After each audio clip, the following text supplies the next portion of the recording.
Ready start. सभापति महोदय, जिस भावना से मैंने यह बिल पेश किया है उसके महत्व को सरकारी और विरोधी पक्ष दोनों ने एक मत से अनुभव किया है कि देश में बेकारी की समस्या एक भयंकर रूप धारण कर रही है और इसके कारण हमारे देश का विकास, चाहे वह सामाजिक हो, आर्थिक हो या सांस्कृतिक, रुका हुआ है। पिछले 55 वर्षों से इसी परिस्थिति का निर्माण होते हुए हम देख रहे हैं। मंत्री महोदय ने यहाँ पर अभी कहा कि राष्ट्रपति इस काम को नहीं कर सकते हैं क्योंकि यह उनके अधिकार के बाहर है।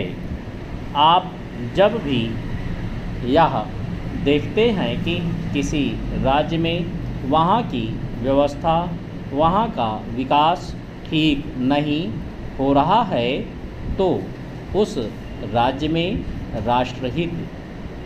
राष्ट्रपति का शासन लागू कर देते हैं। जब किसी राज्य में अराजकता फैल रही हो, विकास का काम समाप्त हो गया हो और वहाँ के नेता जिम्मेदारी से काम ना करते हों तो वहाँ पर राज्यपाल का शासन लागू कर दिया जाता है।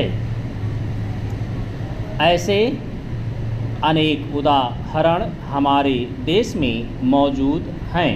इसी प्रकार हमारे राष्ट्रपति सबसे ऊंचे अधिकारी हैं और अगर देश में इस तरह की स्थिति काफ़ी समय तक चलती रही तो राष्ट्रपति को आपातकालीन स्थिति में इस देश की सुरक्षा के लिए, इस देश की प्रगति के लिए सारी जिम्मेदारी अपने हाथ में ले लेने का अधिकार है।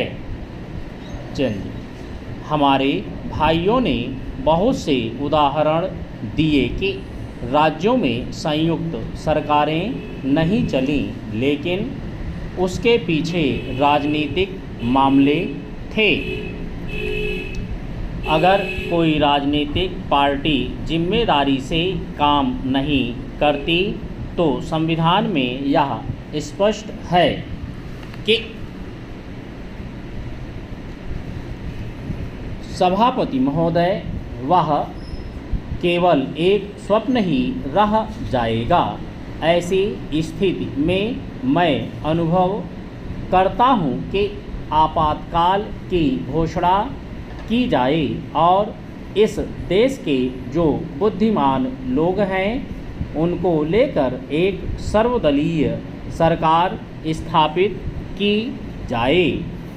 हम यह अनुभव करते हैं कि जिस तरह का शासन इस समय चल रहा है उससे देश की कोई भी समस्या हल होने वाली नहीं है, बल्कि इस प्रकार की गलतियों से समस्याएं बढ़ती जा रही हैं। राष्ट्र की आंतरिक सुरक्षा के विषय में जो बिल मंत्री महोदय ने प्रस्तुत किया है उस पर अब तक जितने भी भाषण हुए हैं उनको मैंने बड़े ध्यान से सुना है। माननीय सदस्यों ने व्यक्तिगत स्वतंत्रता की लपेट में बहुत सारी बातें कही हैं और हमारे दल की ओर इशारा करते हुए कहा कि हम भी इसके औचित्य के संबंध में फिर से विचार करें। मैं जहां तक समझ पाया हूं हमारे गृह मंत्री जी को इस बिल को प्रस्तुत करने में कोई सुख नहीं हुआ।